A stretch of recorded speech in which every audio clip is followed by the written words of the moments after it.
Histoire.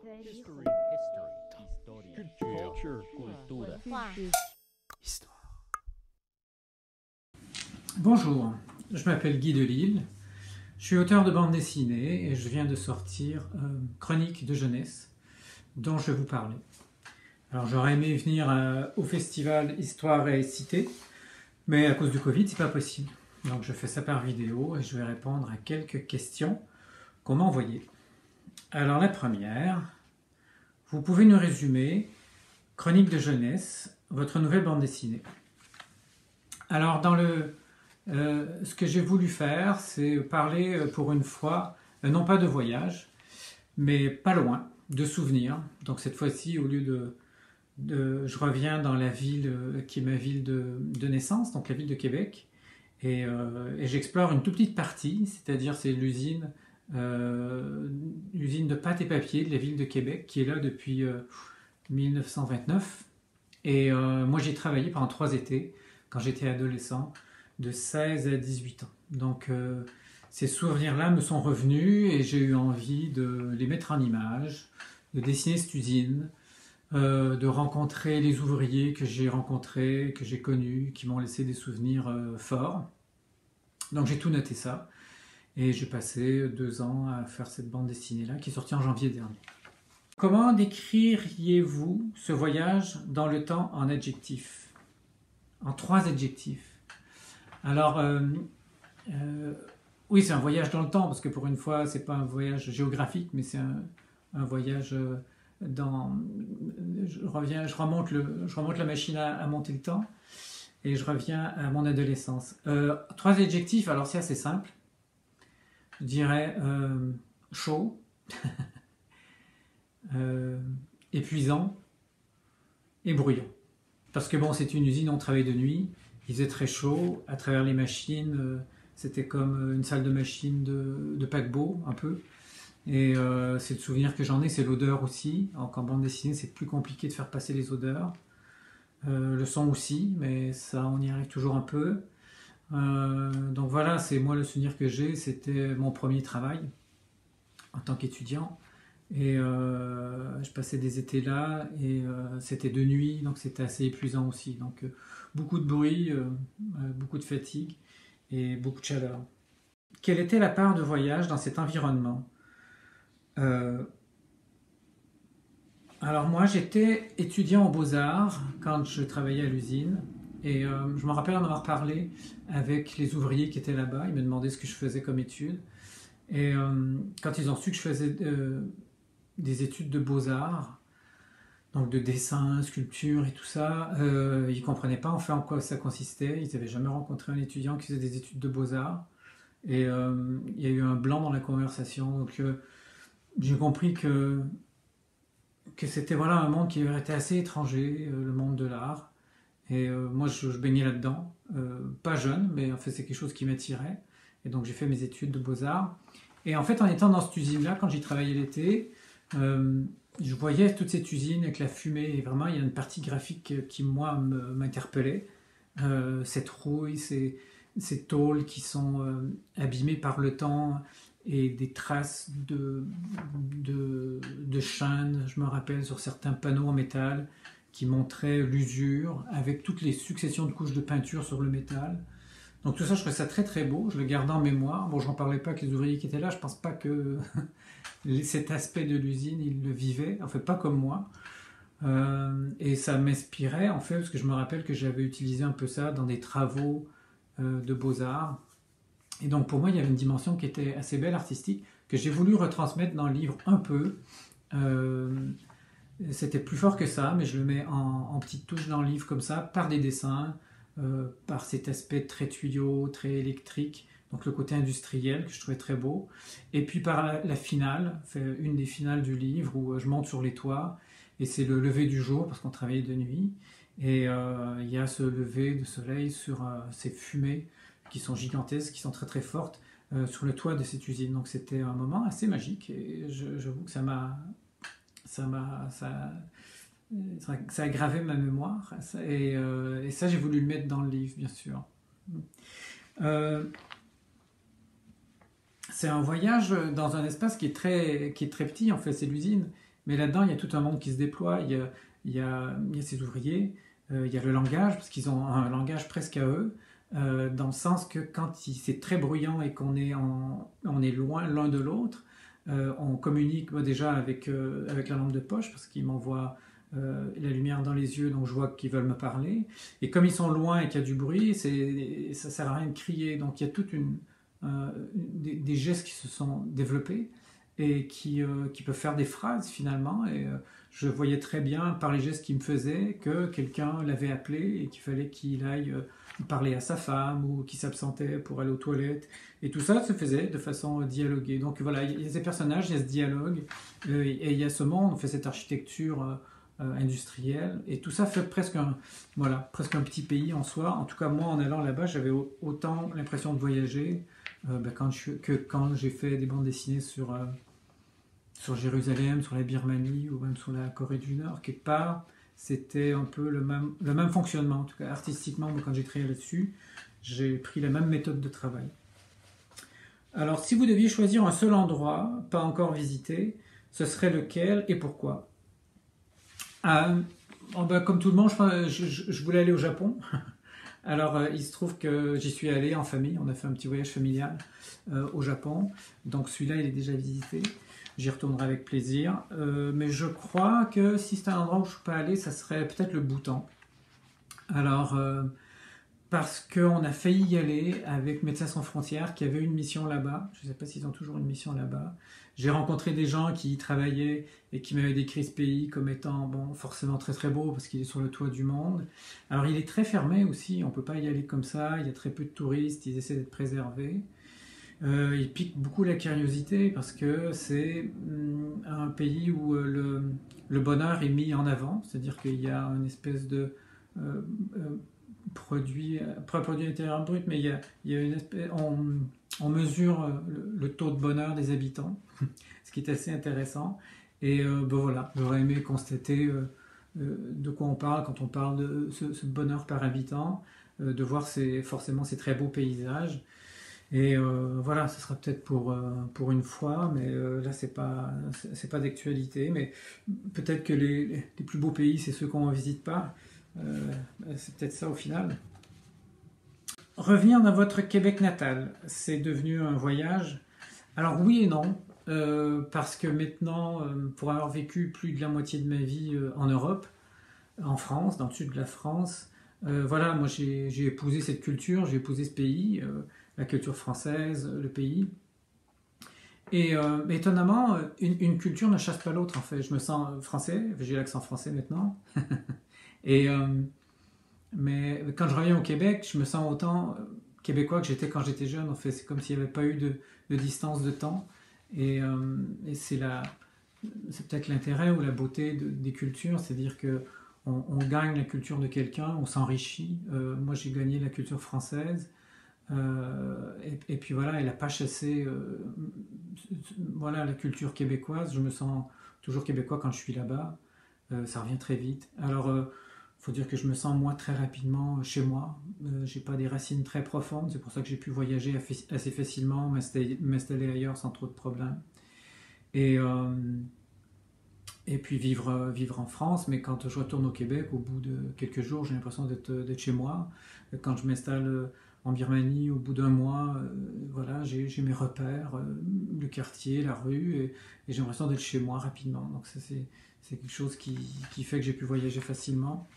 Mais voilà, ce qui est assez drôle, c'est que j'étais au Québec l'autre fois et avec mon accent français, on me prend pour un étranger. J'étais au restaurant, on m'expliquait en quoi consistait le sirop d'érable. Donc, je trouvais ça assez rigolo comme anecdote. Ça m'avait donné l'envie de peut-être faire un livre sur le Québec et d'essayer de le voir avec des yeux d'étranger, ou en tout cas d'Européen, ce que je suis maintenant, presque un Européen, et de redécouvrir ce pays.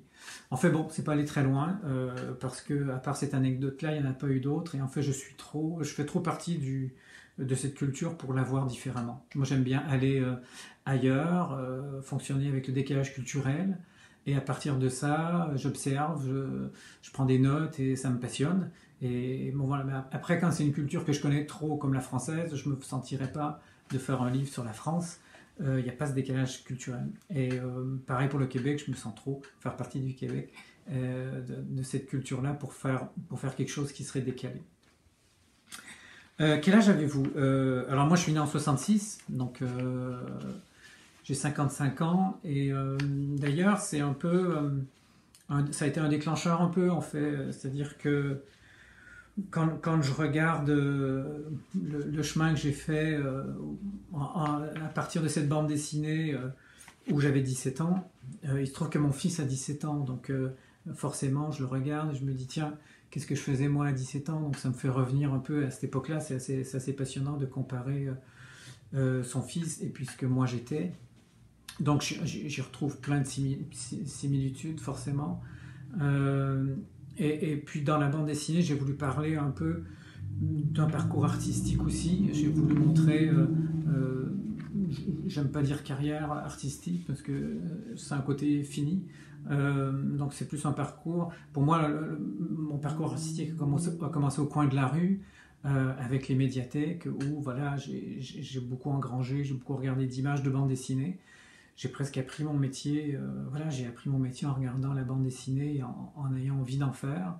Et encore aujourd'hui, bon, je fréquente beaucoup les bibliothèques et l'accès à la culture, pour moi, c'est ça en fait. Si on se déplace un peu en vélo, on a accès à la culture très facilement, encore plus aujourd'hui avec l'Internet. Mais je vais montrer un peu à cette époque-là comment ça se passait.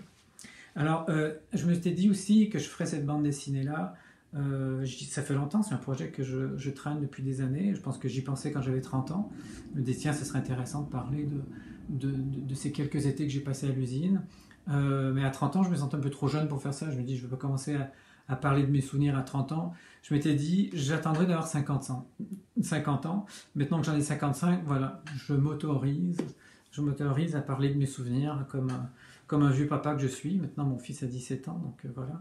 Et un peu cette bande dessinée-là, c'était presque pour pouvoir lui donner et lui dire regarde, moi, à ton âge, je faisais ça. Donc, mission accomplie, la bande dessinée maintenant existe. Dans Chronique de jeunesse, vous êtes confronté au grand voyage, celui de la mort, de quelques personnages. Quel est votre rapport au temps qui passe? Vaste question. Je n'ai pas la prétention de répondre à ça, évidemment, quand je fais une bande dessinée. C'est en filigrane, sûrement, parce qu'il y a dans la bande dessinée quelqu'un avec qui je me lie d'amitié. Il se trouve qu'il d'un été à l'autre, je ne le retrouve pas, et il se trouve qu'il a été victime d'un accident, et on comprend que ça m'affecte beaucoup.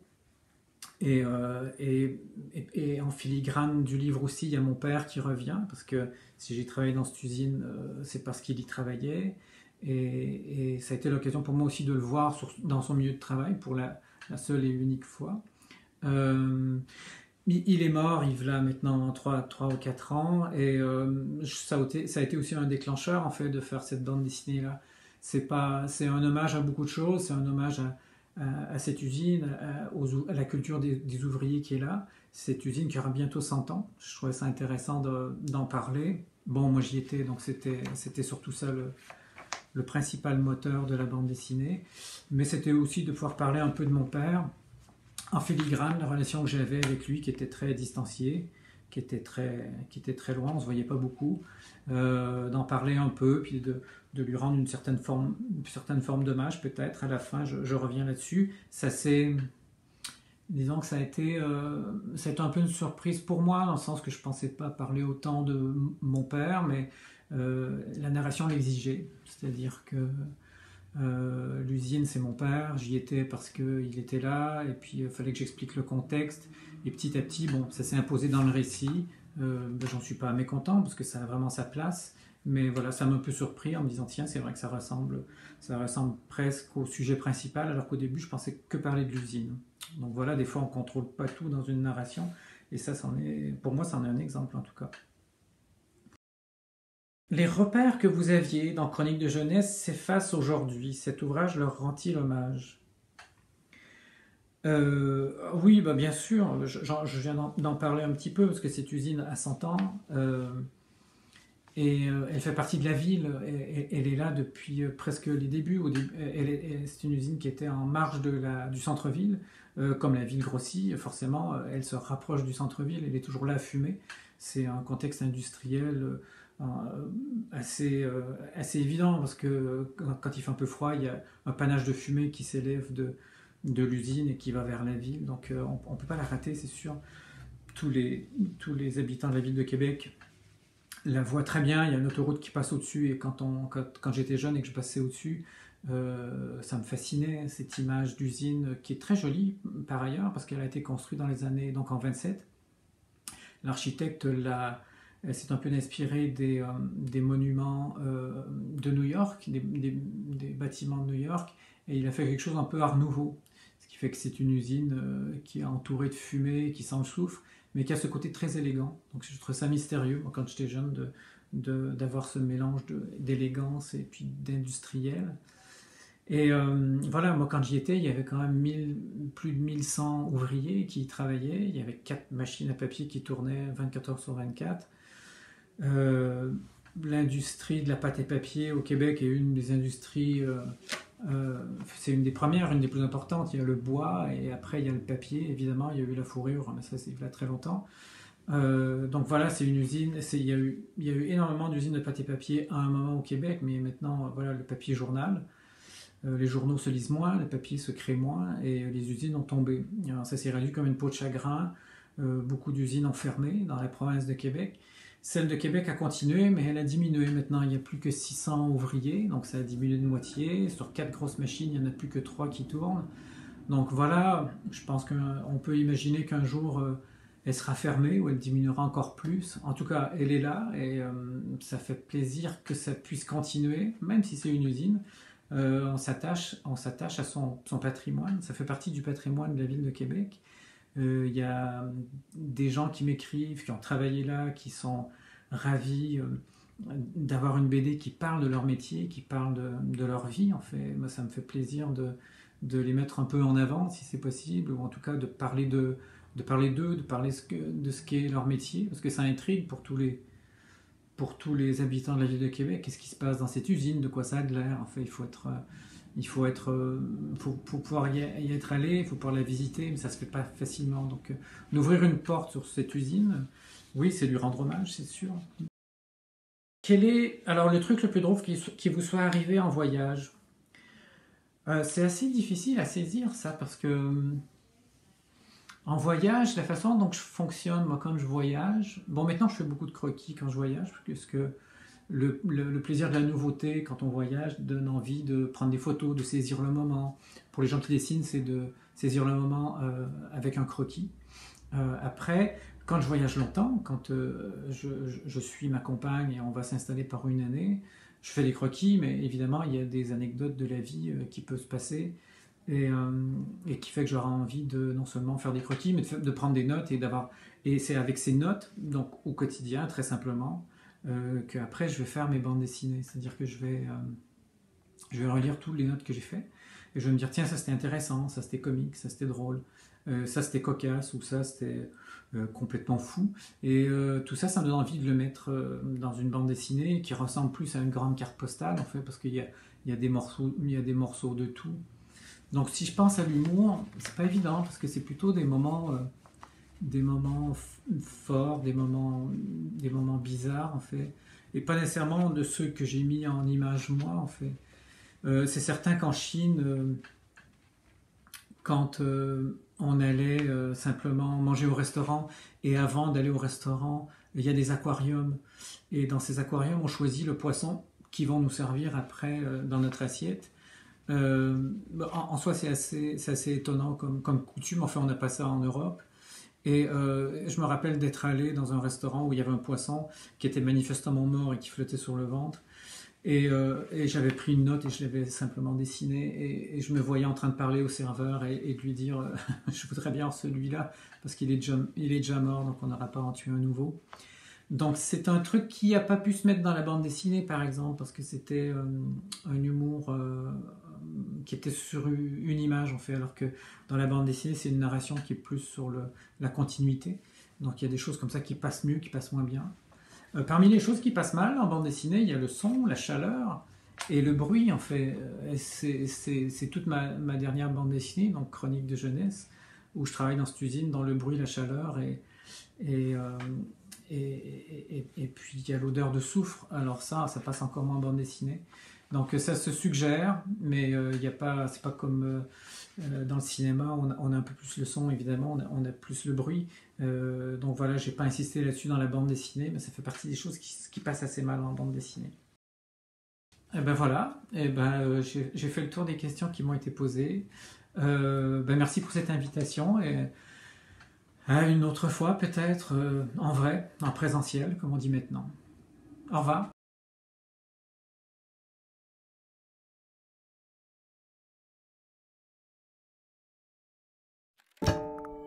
Histoire. History. Historia. Culture. Cultura. Histoire.